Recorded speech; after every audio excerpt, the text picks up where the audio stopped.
que ela deve se atrasar. E estamos sentindo aí a falta do Cláudio. Vamos começar. Denise, gostaria de fazer a nossa prece de abertura? Tudo bem, eu faço. Jesus, nosso querido Mestre, mais uma vez recorremos à sua figura bondosa e de luz para pedirmos que sejamos intuídos e que façamos o melhor no estudo dessa noite. Os seus mensageiros nos auxiliem. Agradecemos muito por essa ajuda. Que assim seja. Muito bem. Então,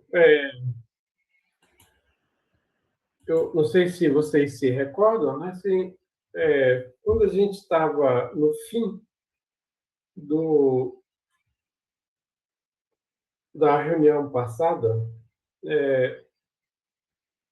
eu descobri que tinha um erro no arquivo, né? Assim, que, inclusive, nós tínhamos mandado para vocês. Então, excepcionalmente, hoje, né, a gente vai recordar esse slide. Nós vamos fazer novamente o slide seguinte. E eu vou me permitir eu mesmo ler, comentar e ver se vocês têm algum comentário a mais. Então, aqui a gente, só recordando, né, o que nós tínhamos estudado, que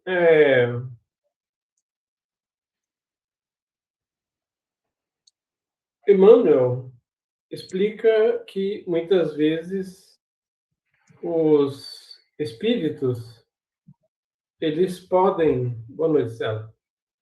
Eles podem fazer a transmissão da mensagem mediúnica, ele fala, né, dos símbolos resplandecentes.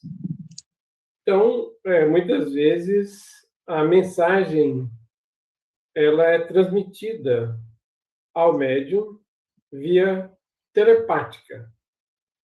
E nós também explicamos que, em alguns casos, para espíritos excepcionalmente superiores, às vezes a mensagem ela acontece através, por exemplo, do guia, do médium. Então, no livro Falando a Terra, que é maravilhoso, tem uma mensagem de Santa Teresa. E o Chico coloca uma explicação que a mensagem, aliás, muito curta, ela foi transmitida para ele através de Emmanuel. Ou seja, a despeito de ele estar trabalhando como médium, né, da espiritualidade amiga, Emmanuel servia como intermediário dessas forças, eu vou chamar de espíritos mais evoluídos, e o médium. Evidentemente, né, assim, vão haver as condições em que o médium consegue acessar diretamente a mensagem que chega desses símbolos resplandecentes. E é importante, né, assim, que nós exploramos mais ou menos rapidamente a questão de que, quando essa inspiração chega desses amigos desencarnados, Emmanuel coloca aqui, né, assim, que comparece para o médium fenômenos alucinatórios. Porque, né, assim, eu expliquei a palavra que ele está tendo uma ideia, às vezes são imagens, que, de fato, não está presente ali na reunião mediúnica. Ele recebe nos centros de controle do perispírito a mensagem transmitida telepaticamente e, por isso, né, assim, dentro da psiquiatria, seria próprio dizer que está acontecendo ali um fenômeno alucinatório, porque ele está vendo uma mensagem, só ele vê, só que se for visual, só ele escuta, se for auditivo, né, só ele transmite. Então, por isso, a questão, né, do fenômeno alucinatório, obviamente, né, assim, a gente está falando de mensagens, em geral, muito belas. Vejam, para vocês terem uma referência, a mensagem de Teresa, no livro Falando da Terra. Há um outro caso, só para a gente pontuar, que é a abertura do livro Vozes do Guto Abranches. Vozes do Espírito. E o livro é aberto com uma mensagem que o Chico recebeu em Belo Horizonte, uma reunião pública, né? E a história é até bela, eu vou contar, que o Chico já era uma figura pública conhecida, ele estava na sede da União Espírita Mineira, em Belo Horizonte, e muita gente tinha ido ver o Chico. Então, era pública e tinha aquele burburinho, né, assim, da multidão que desejava ver, falar com o Chico. Subitamente, um clima de paz dominou toda aquela multidão. E o Chico, em silêncio, começou a psicografar. É a mensagem que abre o livro. Então, cada capítulo do livro Voz do Espírito é uma frase, é sobre uma frase que veio naquela psicografia. E, quando assinou, o autor, então, se denominou O Espírito. E o Guto, particularmente, já falou, né, assim, que o Chico teve a humildade de não assinar o Espírito da Verdade, porque nós sabemos que o Espírito da Verdade é Jesus. E a mensagem, se vocês quiserem ver na introdução do Voz do Espírito, ela é só belíssima. Então, assim, é poética, é muito bonita, realmente muito bonita, né?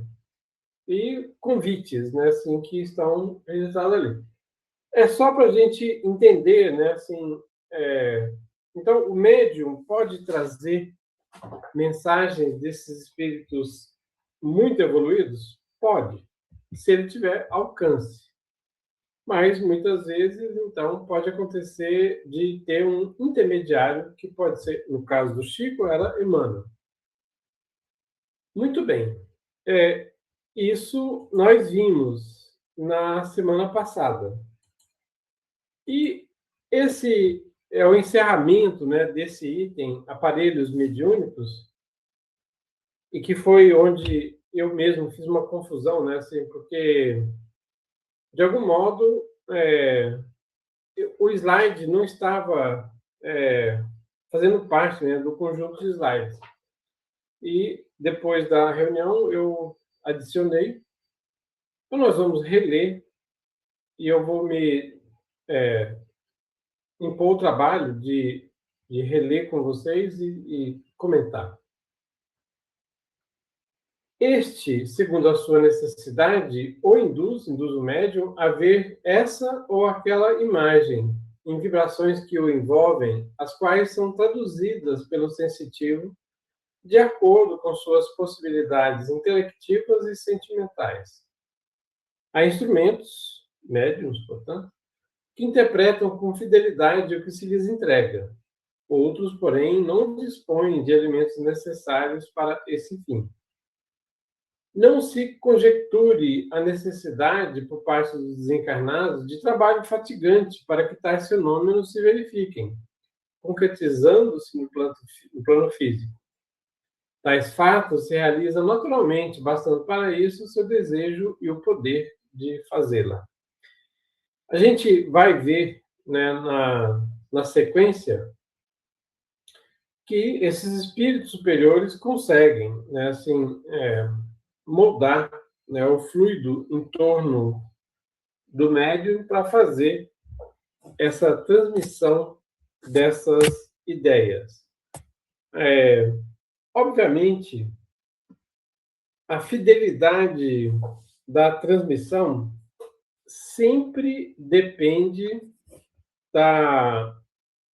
vamos dizer, da sintonia entre o comunicante e o médium, aqui que ele chamou de sensitivo. Que se eles estiverem no mesmo patamar, a verdade é compreendida e transmitida com fidelidade. Se essa sintonia ela não é perfeita, em geral, por dificuldades do próprio médium, então a mensagem até pode ser transmitida, mas ela vai apresentar distorções.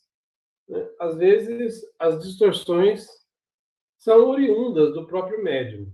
Às vezes, né, assim, estão ligadas ao fato de que são espíritos muito evoluídos se manifestando.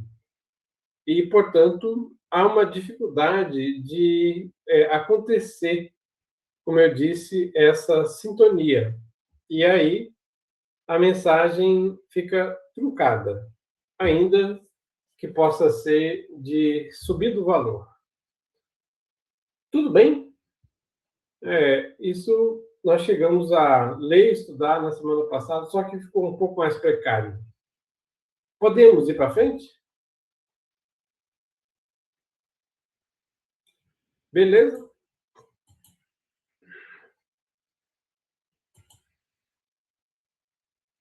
Estela, eu ia pedir podendo, mas é melhor você, Estela.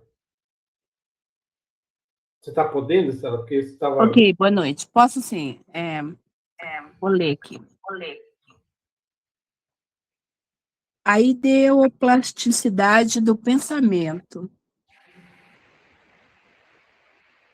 Esse título, antes de fazer a leitura, eu penso que está se tratando aí da ação do pensamento sobre a matéria, né? E ideoplasticidade é a capacidade que o pensamento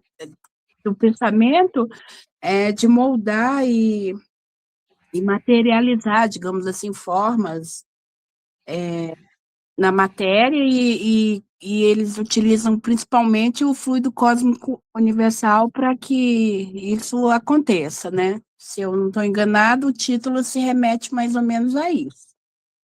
Aí vamos lá. É exatamente isso. Ignorais na Terra a maravilhosa ideoplasticidade do pensamento, conhecendo a plenitude de suas faculdades, após haver triunfado em muitas experiências que lhes asseguraram elevada posição espiritual.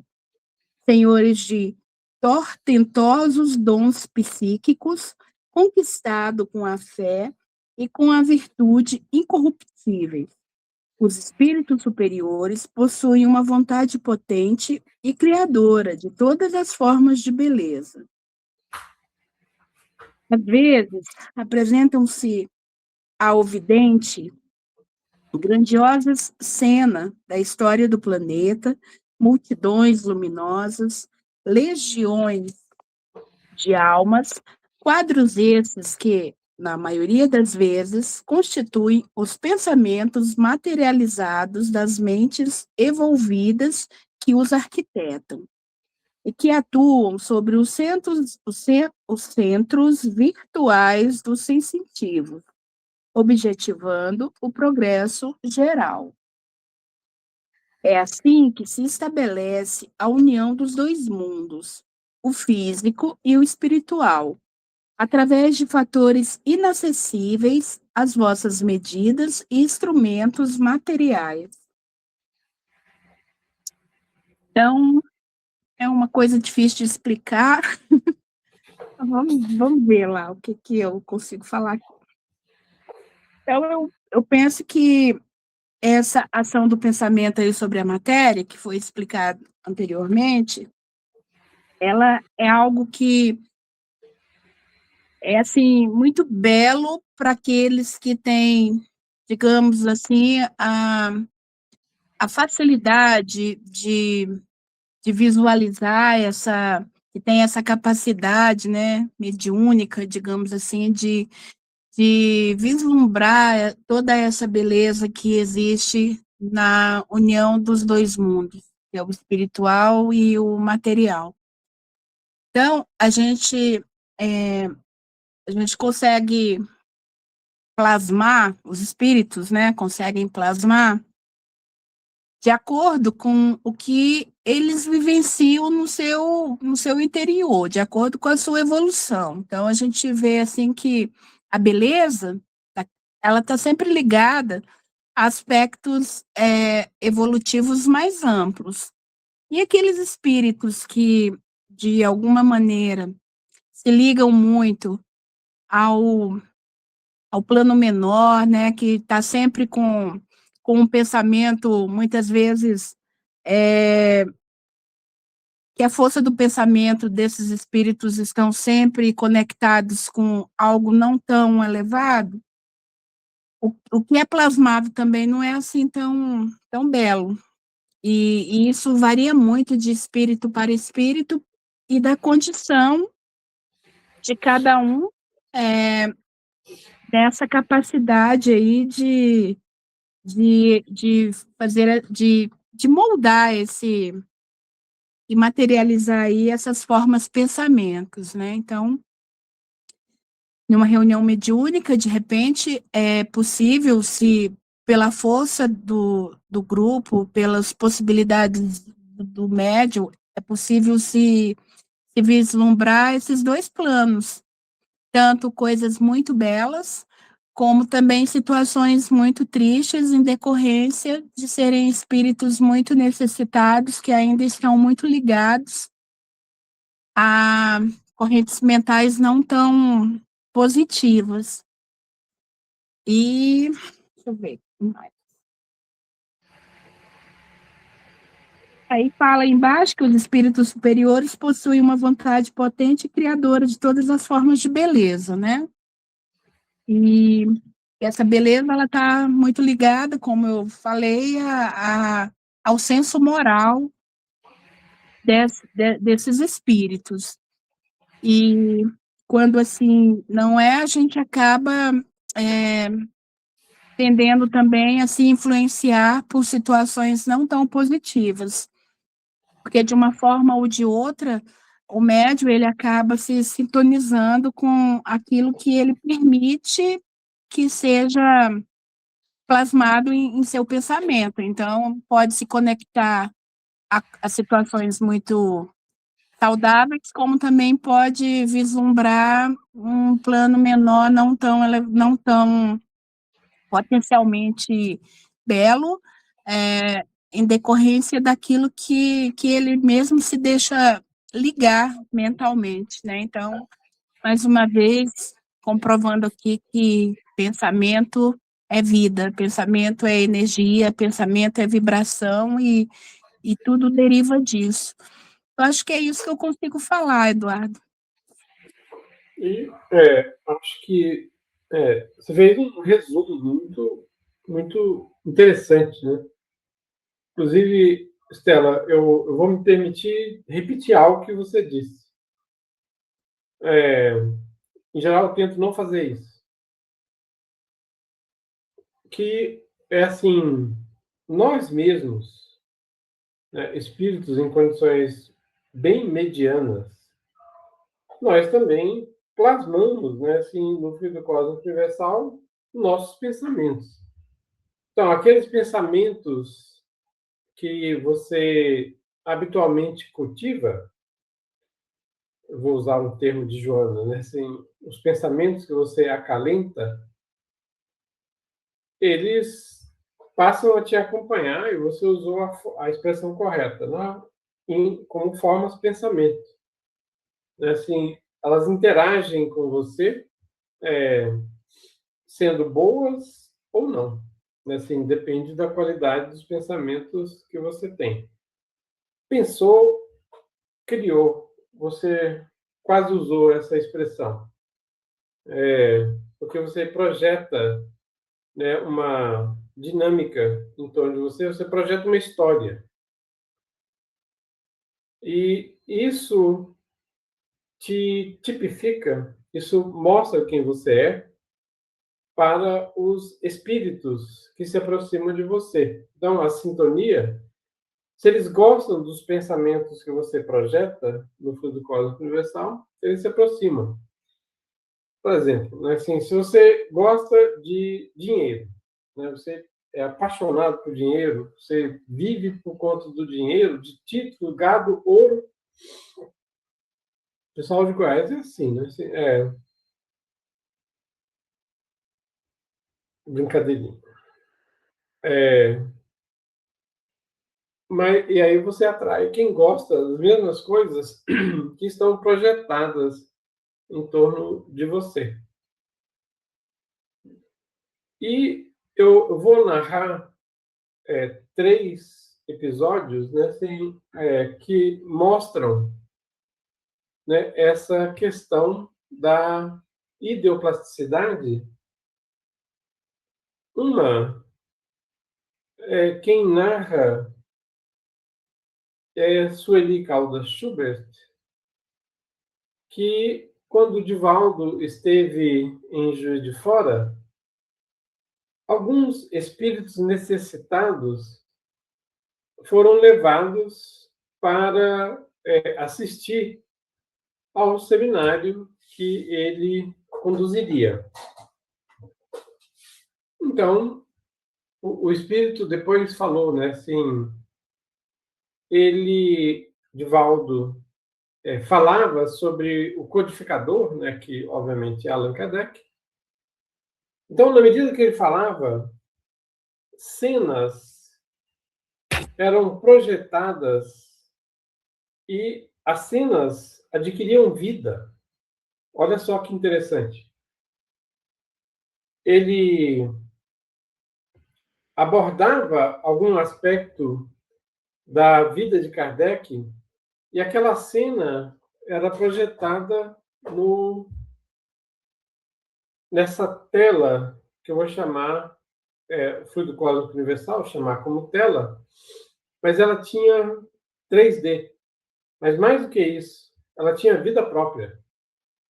Porque o Divaldo mudava de assunto por causa da abordagem do tema, mas aquela cena ela continuava acontecendo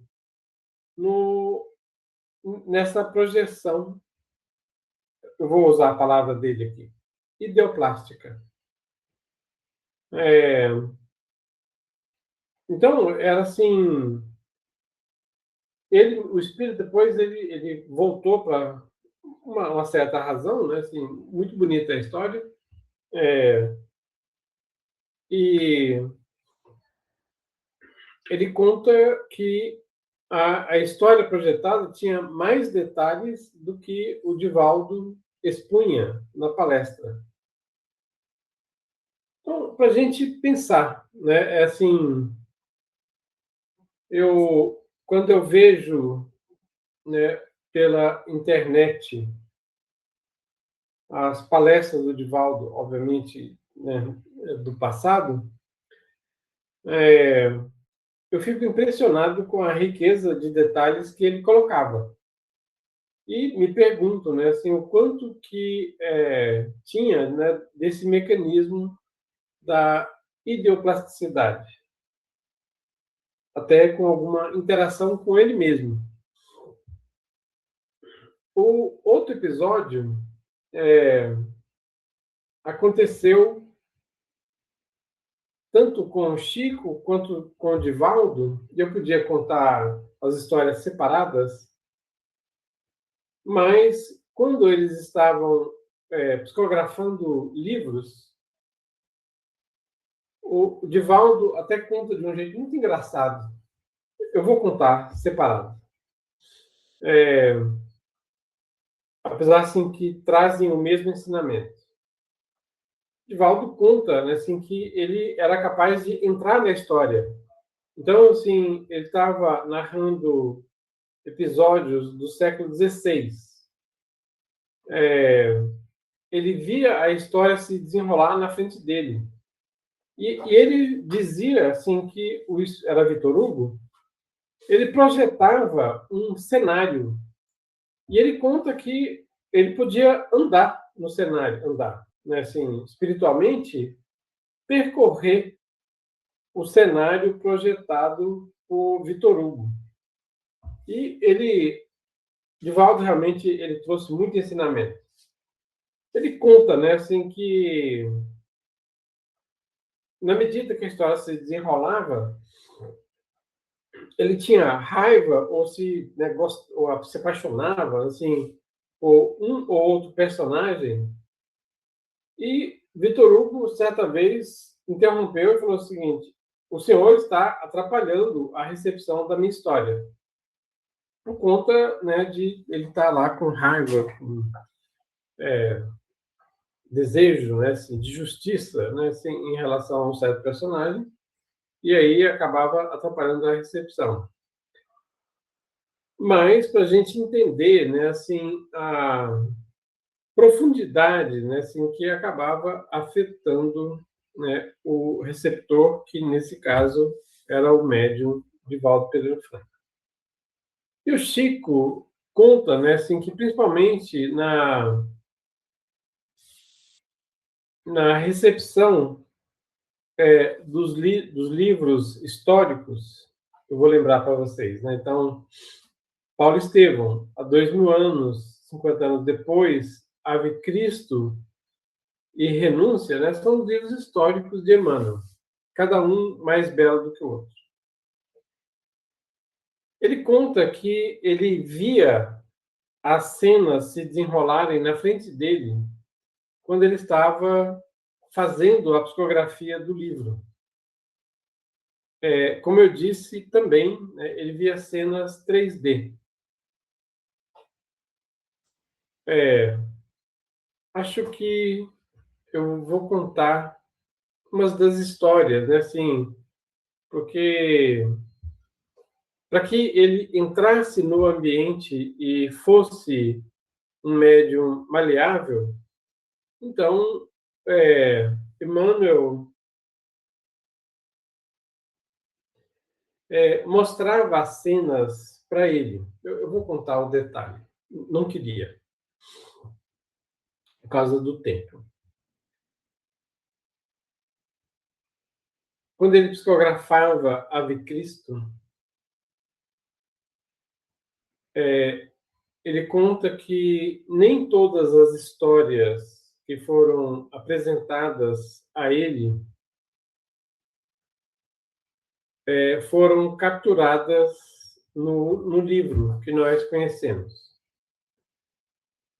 Ele narra um episódio em que ele viu a cena, portanto, do século I ou II depois do Cristo, em que nas perseguições aos cristãos eles prenderam um jovem cristão e fizeram, né? Castigaram muito, chibatearam o jovem firme. E quando ele já estava quase moribundo, o jovem, o centurião, olhando para o jovem, perguntou: onde está o Cristo que não vem te defender? E o jovem se levantou e, com as mãos amarradas, né, ele estava manietado, ele aponta com os polegares para o coração e diz: ele está aqui. E o centurião, então, de certa forma, covarde, né, porque ele tinha soldados a mando dele, ordena que matem o jovem e tire o coração. E o Chico conta que ele não viu só a cena pavorosa, né, do assassinato do jovem. Ele viu o que aconteceu no lado espiritual. Porque quando, com o machado, eles romperam o tórax do jovem já morto, Chico conta que saiu de dentro uma luz que ele não conseguia divisar, ele não conseguia fixar o olhar. Por que eu estou contando isso? É para que a gente tenha a ideia, assim, que é o que está escrito aqui, de fato.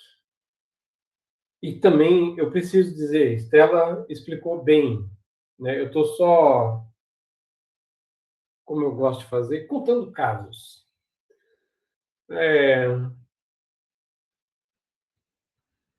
Ele via cenas que eram projetadas através desse fenômeno da ideoplastia por Emmanuel. E fica aqui, né, o testemunho, né, do que aconteceu. Né, assim, e vocês podem imaginar, né, assim, no martírio dos cristãos, quanto heroísmo, né, assim como esse desse jovem que ele não identifica quem era, aconteceu, promovendo, né, assim, a transformação do mundo com esses exemplos inesquecíveis. Mas ele aqui termina, né, assim, dizendo, né, assim, que com essas projeções que vocês podem imaginar, né, assim, obviamente eu tomei conhecimento lendo. O simples fato de eu narrar para vocês o episódio me emociona, né? Eu também sou bastante humano. Vocês imaginem, assim, como era para esses dois médiuns, né, a recepção dessas histórias. Porque eles viam a história antes que a psicografia acontecesse. Então, ele passava a ser parte da história através aí desse fenômeno da ideoplastia. Muito bem. Tudo bem, Estela. Eu realmente dando pleno acordo ao que você comentou. Eu só quis fazer um enriquecimento. Obrigada, Eduardo. Enriqueceu bastante. Obrigado pela caridade das palavras. Não, eu adorei a história também, Eduardo. Obrigado. Não conheci isso aí, não. Gostei muito.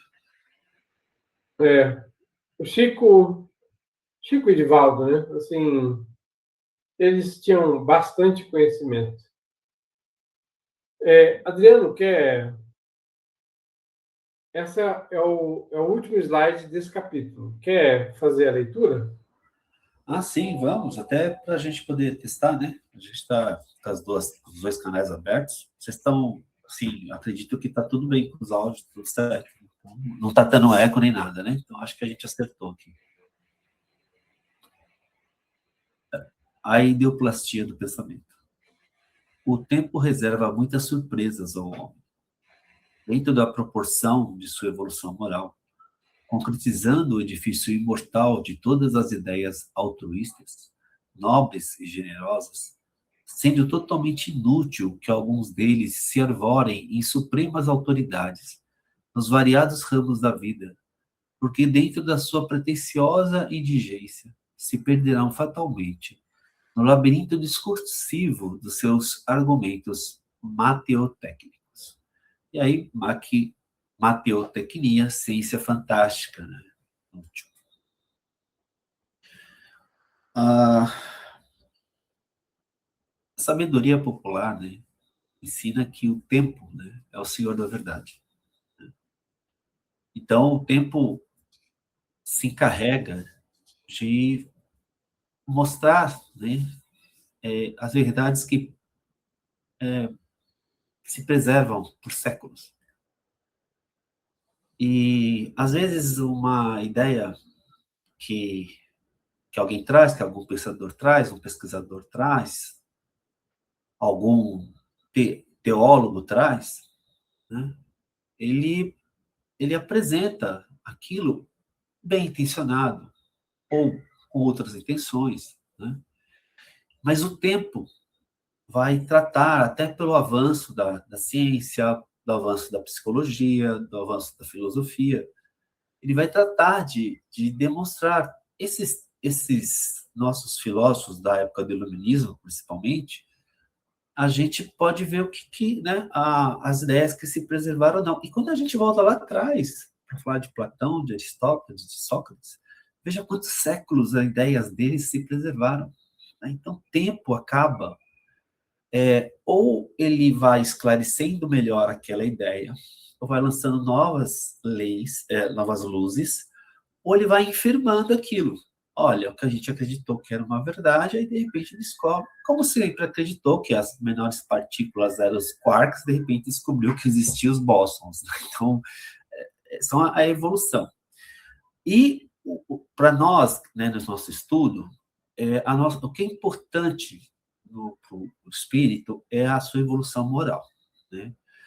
Todos vocês sabem, eu falo da minha própria experiência, né, o quanto quando entrei para a doutrina espírita, eu fui aprimorar a asa do conhecimento, me esquecendo o tempo todo de uma lição básica do evangelho e da doutrina, que era a evolução moral.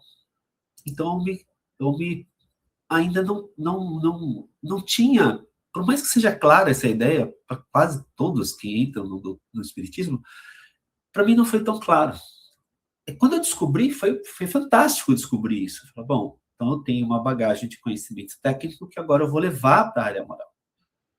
Isso me levou a ter que olhar para algumas ideias que eu tinha, para algumas verdades que eu carregava, para algumas atitudes que eu preservava, e de repente descobri que eu estava equivocado.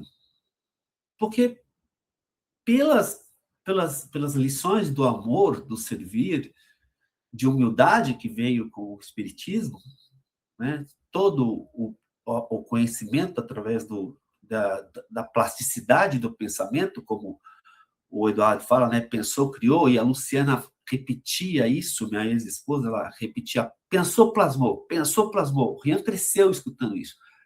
Filho, cuidado com o pensamento, pensou, plasmou, sabe? Ela sempre alertava a gente, assim, com muita paciência, mas com muita firmeza, né? Cuidado com o seu pensamento, vigie seu pensamento. Então, para mim, foi muito forte, só que veio de forma tardia, sabe? Eu penso porque eu já tinha machucado muita gente. E pessoas que eu amo, pessoas que estavam muito próximos do meu centro de convivência. E talvez até pessoas da nossa casa espírita. Porque eu ainda estava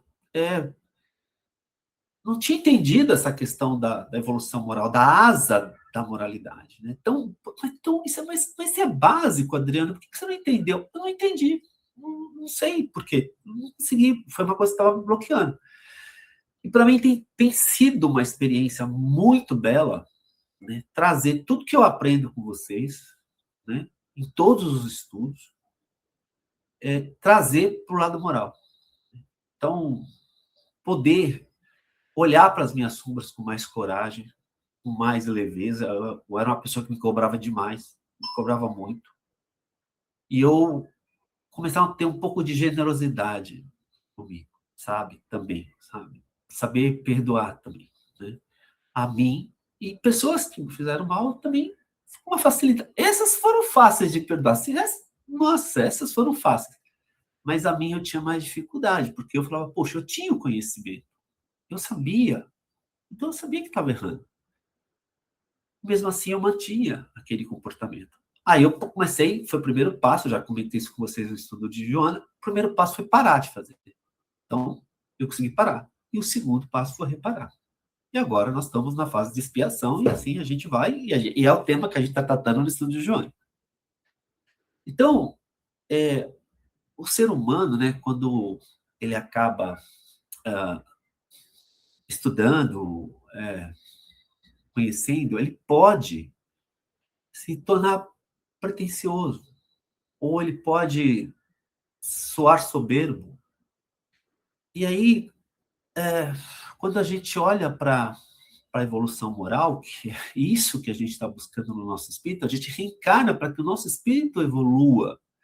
E às vezes o homem precisa chorar para que o espírito evolua, para ele aprender. Às vezes, não é sempre, mas às vezes.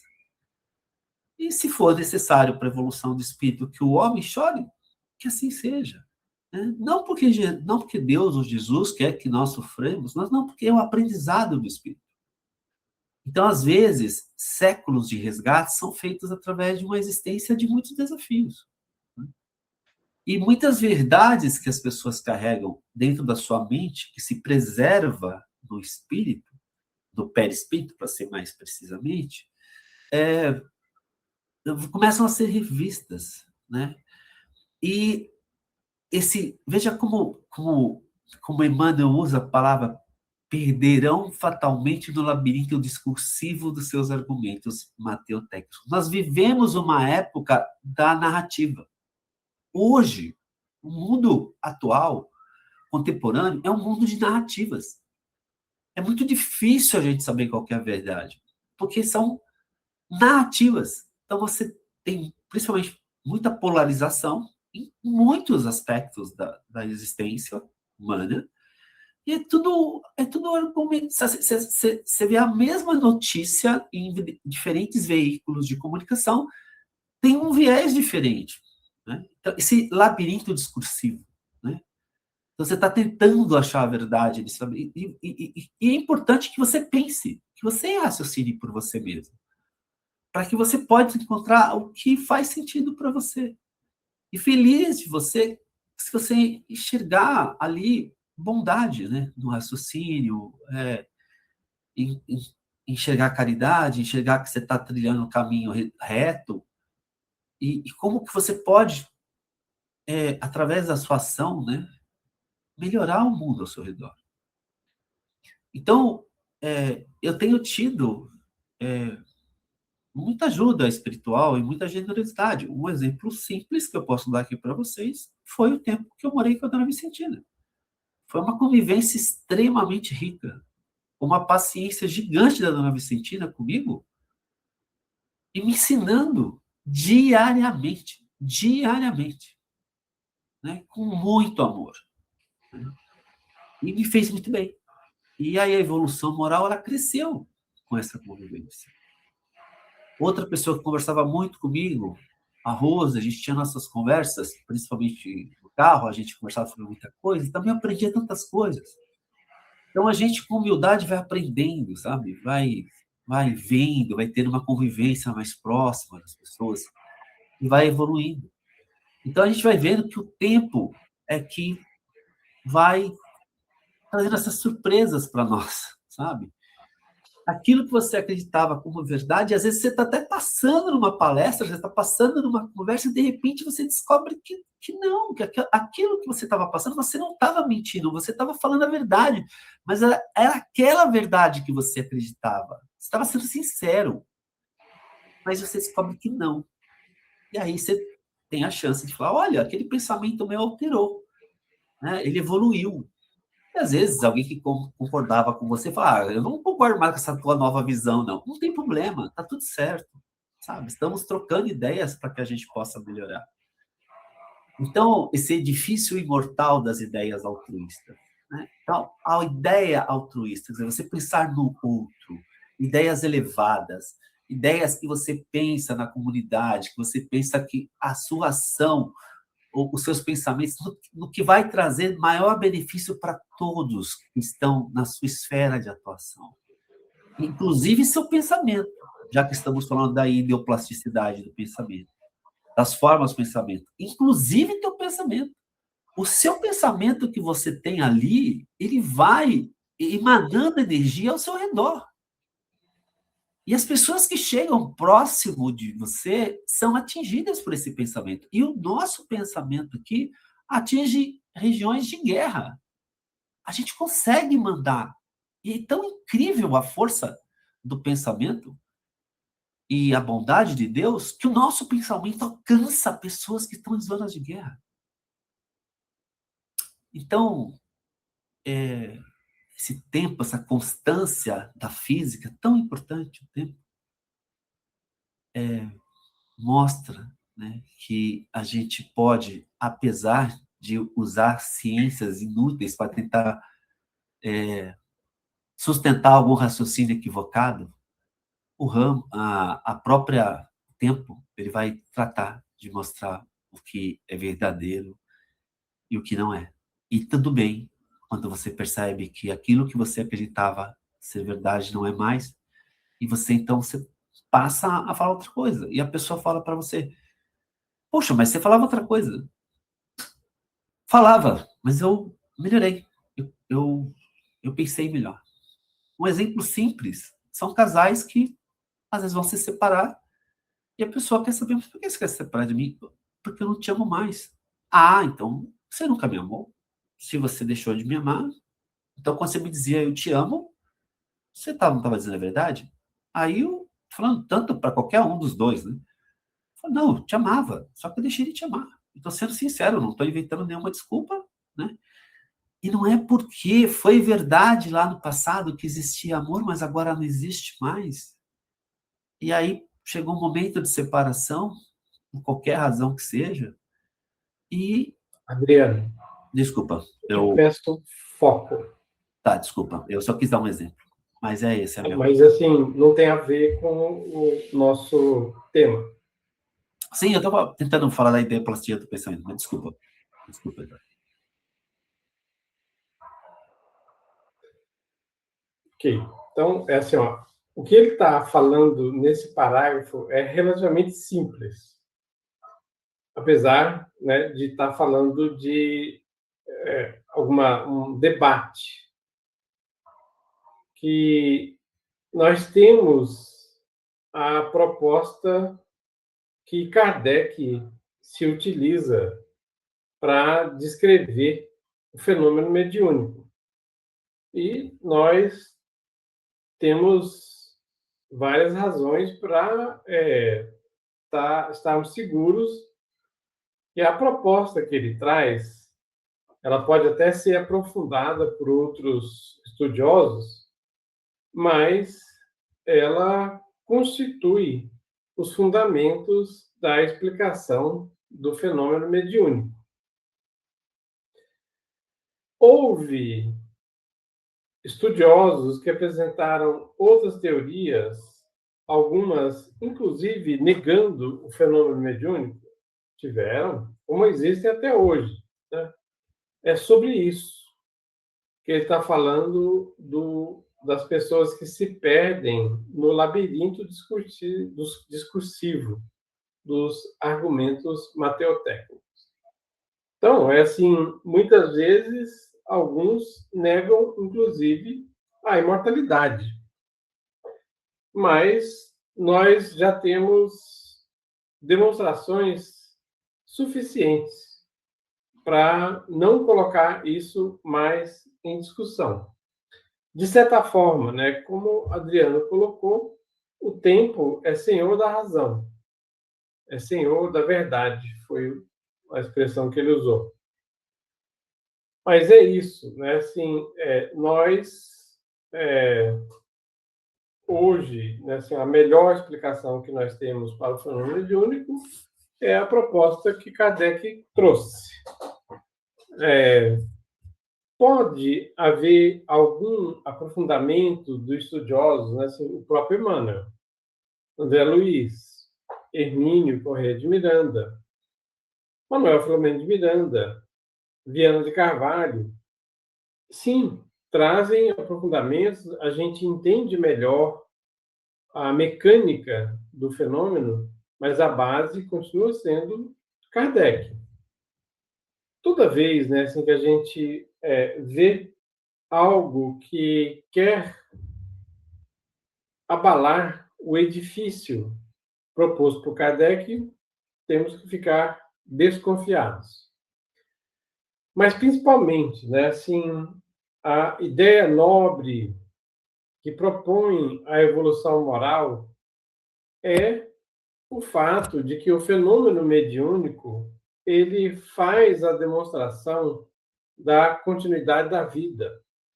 Isso sozinho faz muita diferença, porque tem uma consequência ética, dado que você continua sendo o que você é aqui na Terra, no plano espiritual. Você leva para lá as consequências dos seus atos, das suas palavras, dos seus pensamentos aqui na Terra.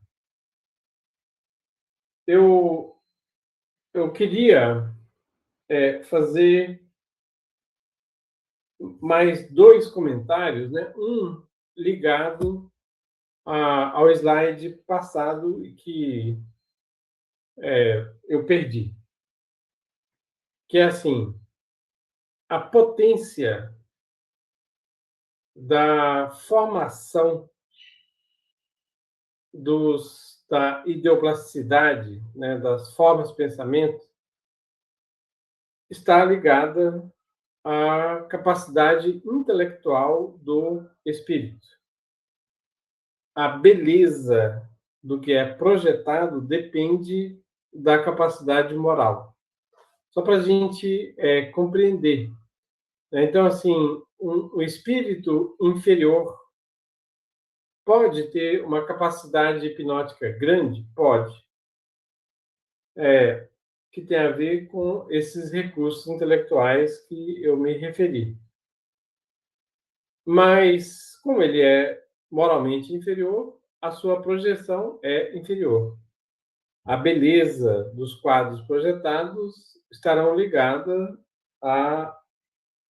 ao lado moral do emissor dessa ideoplastia. E o segundo comentário, né, assim, está ligado a algo que Adriano comentou, que nunca é tarde, nunca é tarde. Porque eu costumo dizer, né, assim, se a gente descobre que errou até ontem, o tempo de consertar é hoje. Começa hoje. Nós só não sabemos quando termina. Mas o reparo começa agora. Então, assim, não existe, né, o tarde.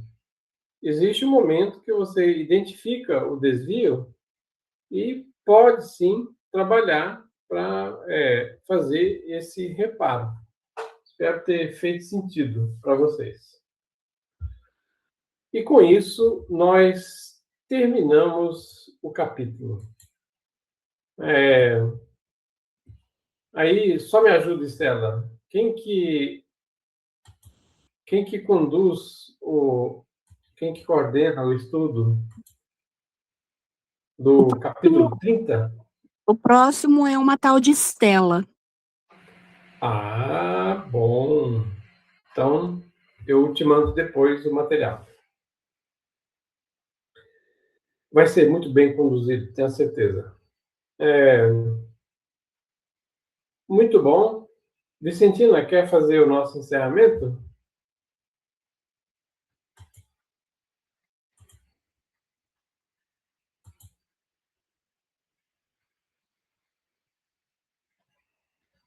Está em mudo, Vicentina.